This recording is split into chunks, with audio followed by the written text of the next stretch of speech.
Afternoon બધાને. How are you Rohit? કેમ છો? મજામાં. મજામાં. કોઈ પૂછે how are you? I am fine. ઇંગ્લિશમાં આવું શીખો છો ને બોલતા? હા. તો હવે જુઓ, આજે આપણે છે ને પહેલાં તમને જે વસ્તુ બનાવવા આપેલી ને, કોણ કહેશે મેં શું બનાવવા કીધું હતું? પ્રીતિ ને? પ્રીતિ શું કીધું હતું બનાવવા ટીચરે? ચકરડી બનાવવા કીધેલી. અને બીજું પણ એક વસ્તુ બનાવવા કીધું હતું. જ્યોતિ? ગણિતના તિરંગા. તિરંગા તો આપણા દેશનો છે. ગણિતનો ધ્વજ. આપણે જે ગણિત મંડળ બનાવવાનું છે ને, એક તમારો મનપસંદ ધ્વજ બનાવજો એમ કીધેલું. તો અહીંયા જો મારી પાસે 2 ધ્વજ મને આપ્યા છે. કોણે બનાવ્યા છે આ? જાનવીએ. જો એક આ બનાવ્યો છે સરસ. ક્લેપ કરો ચલો એના માટે. કેવો સરસ બનાવ્યો જુઓ. બરાબર ને? પણ એણે પાછા છે ને લંબચોરસના ભાગ પણ કર્યા છે. જાનવીબેન કેટલા ભાગ કર્યા તમે એક લંબચોરસના? હે? જો આ નજીક બેઠા છે એ મને કહો કેટલા ભાગ કર્યા? 6. એક સરખા એણે 6 ભાગ કર્યા. અને પાછી અંદર પાછું છે ને ડિઝાઇન હો કરી આમ ત્રિકોણ જેવી. પાછો અંદર કલર હો પૂર્યો છે. બરાબર ને?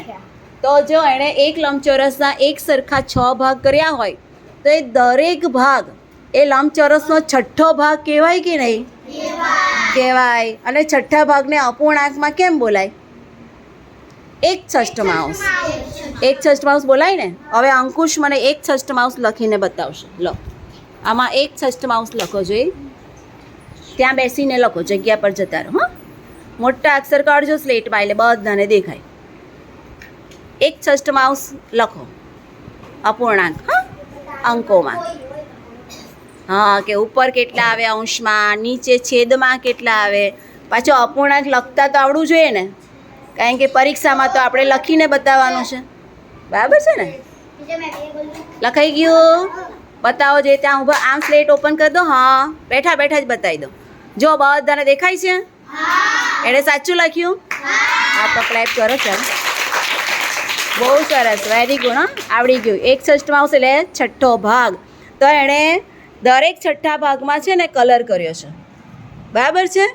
અને એણે પાછું પર્વત જેવું કર્યું છે ને, એટલે આખા 6થા ભાગમાં કલર કર્યો છે એવું કહેવાય નહીં, કારણ કે એમણે ડિઝાઇન કરી છે. બરાબર છે ને? પછી બીજો પણ એક ધ્વજ બનાવ્યો. જુઓ, એમાં ઊભા ઊભા ભાગ કર્યા છે એક સરખા. એ પણ બહુ સરસ કર્યો છે. હવે બાકીના જણા છે ને, હમણાં રવિવારની રજા આવશે ને પરમ દિવસ, ત્યારે આવો એક ધ્વજ બનાવજો. બરાબર છે ને?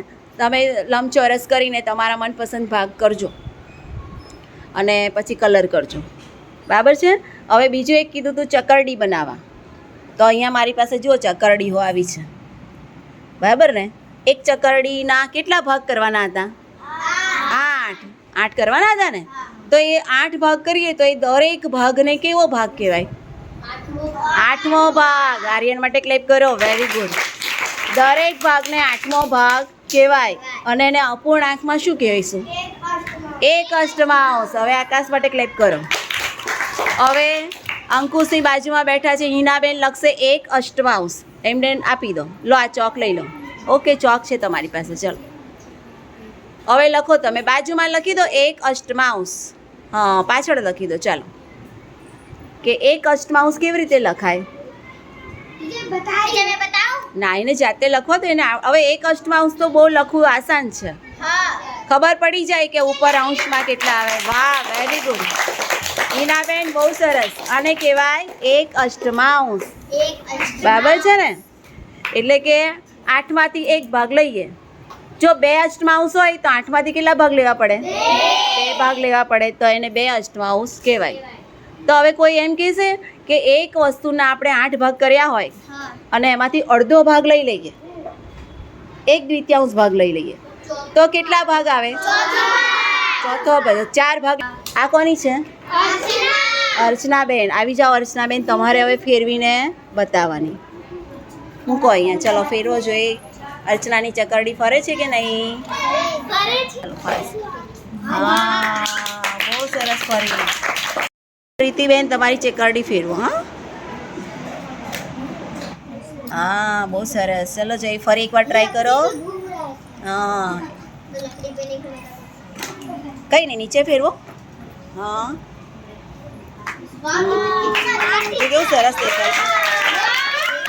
તો હવે આજે આપણે એક બીજી પ્રવૃત્તિ કરીએ છીએ. જુઓ, આજે આપણે કરીશું એક લંબચોરસના 12 ભાગ. બરાબર છે? એક લંબચોરસ બનાવીશું અને એના કેટલા ભાગ કરીશું? 12 ભાગ કરીશું. અને એની અંદર હું જેને જે ભાગમાં જે કરવા કહું ને એણે કરવાનું. બરાબર છે? ગણી કાઢો કેટલી છે? 12 છે ને? એટલે એક લંબચોરસના એક સરખા 12 ભાગ છે. બરાબર છે? એવું તમારે સમજવાનું કે એક લંબચોરસ છે અને એના એક સરખા 12 ભાગ છે. હવે આમાંથી આપણે હું જેને જે કરવાનું કહું ને એ કરવા આવવાનું. બરાબર છે? ચલો સૌથી પહેલાં આવશે ખુશીબેન. આવી જાઓ. તમારે છે ને ચોકથી આના ત્રીજા ભાગમાં, ત્રીજો ભાગ હોય ને આનો ત્રીજો ભાગ લેવાનો અને ત્રીજા ભાગમાં આડી આડી લીટીઓ દોરવાની છે. બરાબર છે? દોરો. હા ત્રીજો ભાગ એને અપૂર્ણાંકમાં બીજું શું કહેવાય? સલોની શું કહેવાય? 1/3. સલોની માટે ક્લેપ કરો. બોલો 1/3.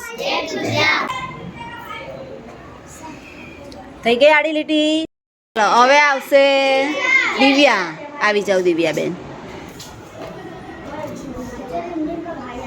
2/12 ભાગમાં ટપકા કરો. 2/12 ભાગમાં ટપકા કરો.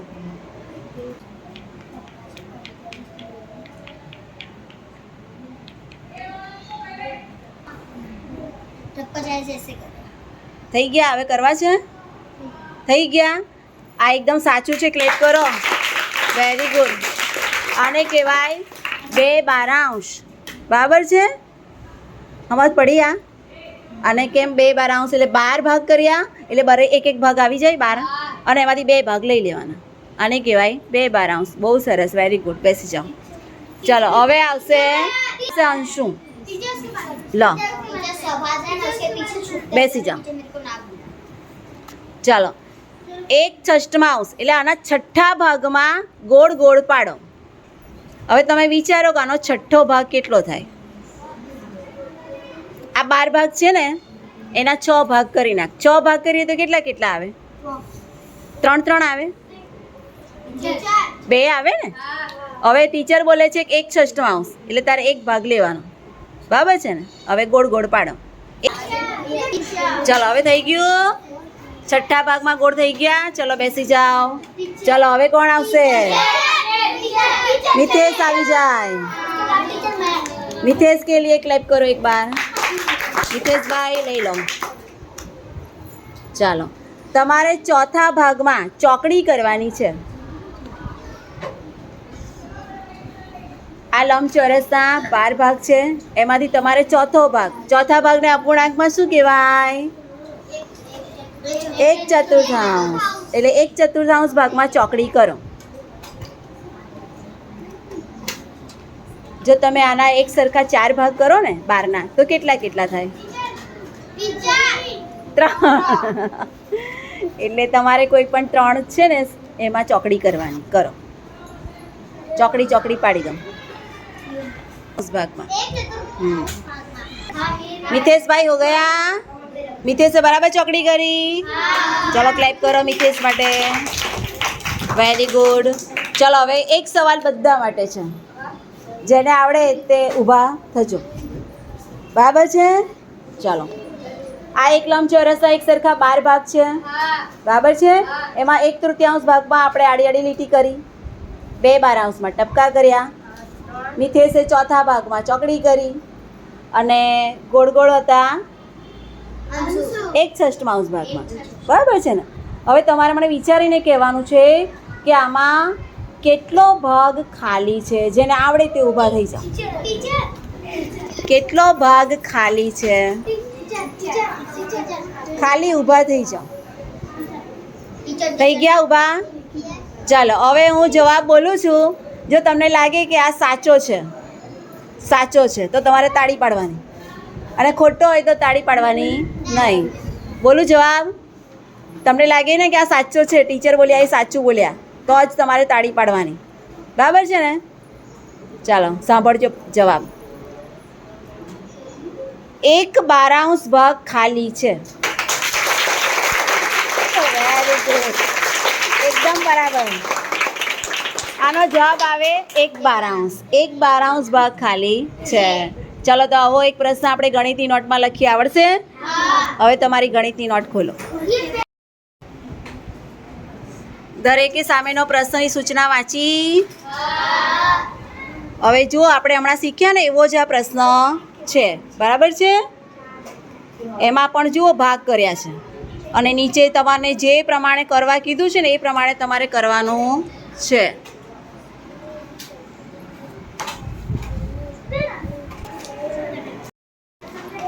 આવડ્યું? બહુ સરસ, વેરી ગુડ. ચલો બતાવો તમારું. ટપકા કર્યા? 1/16 ભાગમાં ટપકા. સરસ, બહુ સરસ. હા, વેરી ગુડ. જો હવે 16ની જગ્યાએ 9 આવે કે 12 ભાગ આવે કે 15 આવે, ગમે તેટલા આવે, આવું કરતાં આપણને આવડવું જોઈએ. બહુ સરસ. હા, વેરી ગુડ, બહુ સરસ. આ લીટીઓ બરાબર નહીં પાડી. હા, એક સરખી લીટીઓ પાડવાની, રેખાઓ દોરવાની. હમણાં બરાબર પાડી છે. બહુ સરસ પાડી. Very good. હજુ બાકી છે, પૂરું કરો.